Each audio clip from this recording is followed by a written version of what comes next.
Nobody remembers sports teams that lose, or the people who built them.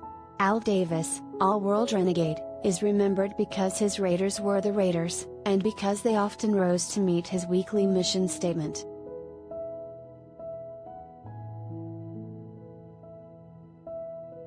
"Just win, baby," Davis famously said. It's a simple request, yet not an easy one to grant.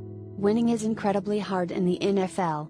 And ever since the Jets beat Davis's Raiders in December 1968 to reach the one and only Super Bowl they've ever played in, they have proved that more than just about any team in pro football.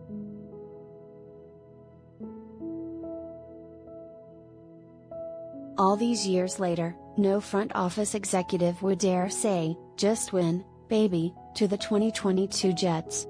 A quick rundown of more appropriate directives might sound like this.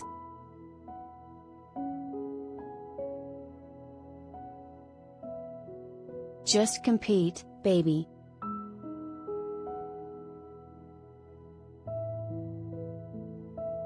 Just improve, baby.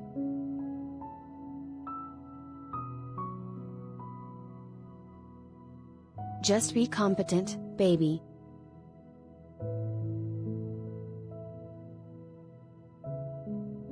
That's where the Jets are as they open training camp for what will surely be their 54th straight season that doesn't end in a Super Bowl trip since, as you might have heard, Joe Namath upset the Baltimore Colts in Super Bowl III.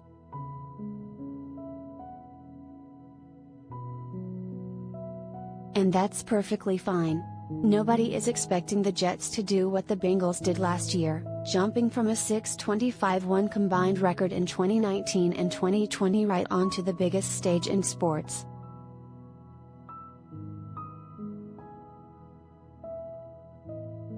All their weary, fatalistic fans are asking for is progress. A clear outline of a plan. A sure sign of hope.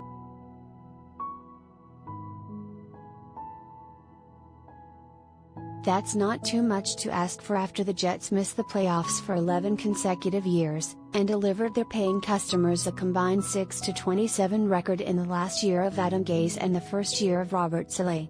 Even with an unforgiving schedule, the Jets should be good enough this time around to look like something other than counterfeit goods.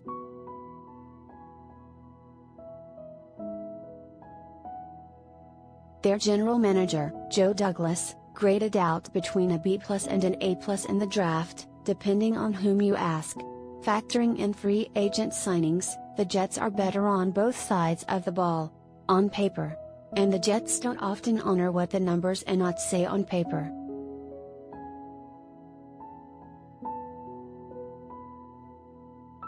Of course, the entire cause revolves around the second-year quarterback, Zach Wilson, who was drafted to be the franchise player.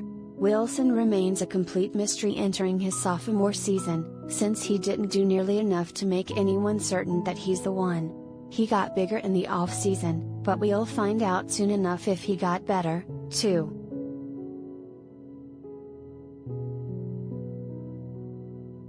Seeing Zach right now as opposed to where he was as a rookie, just trying to keep his head above water, Douglas said, "There's a lot more confidence in him, and he's a lot more comfortable in the scheme."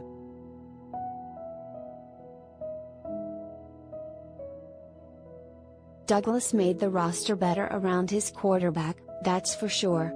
The Jets are stronger in the backfield, Breece Hall, at wide receiver, Garrett Wilson, at tight end, CJ Uzomah, Tyler Conklin, Jeremy Ruckert, and on the offensive line, Laken Tomlinson.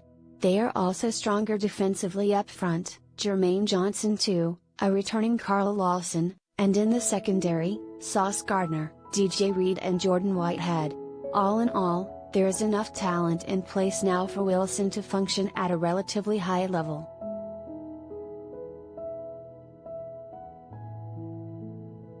How high? As I wrote during Otis, a realistic goal for Wilson would be to finish 2022 as the second best quarterback in the AFC East, behind Buffalo's Josh Allen. Though his draft classmate, Mac Jones, completely outplayed him last year in making the Pro Bowl, Jones has lost a fleet of offensive assistants from Bill Belichick's staff, including the league's best coordinator, Josh McDaniels, who is the Raiders' new head coach. Jones doesn't have elite playmakers to work with either, and as an athletically challenged prospect drafted 13 spots after Wilson was picked at number 2, he should be a hurdle the Jets quarterback can clear.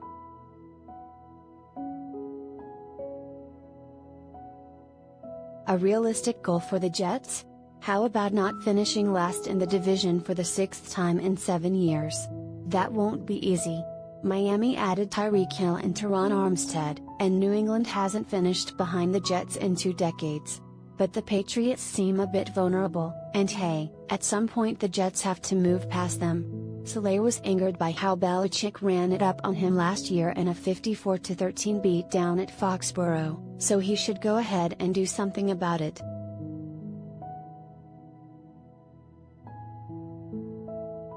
The Jets should feel motivated to even a score or two. They've been non-factors for far too long, and it's time they inch closer to the kind of relevance they enjoyed when Rex Ryan was leading them to back-to-back AFC title games.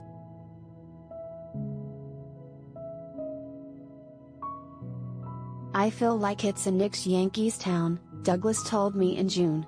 Hopefully it can be a Jets town soon.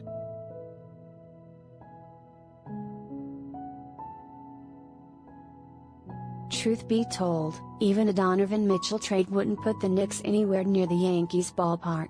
But if the Jets want to at least win their race back to respectability with the Giants, they have an opportunity right in front of them. The Giants have also been bad for a long while, and they are in the first year, not the second, of a new regime, without any more clarity at quarterback.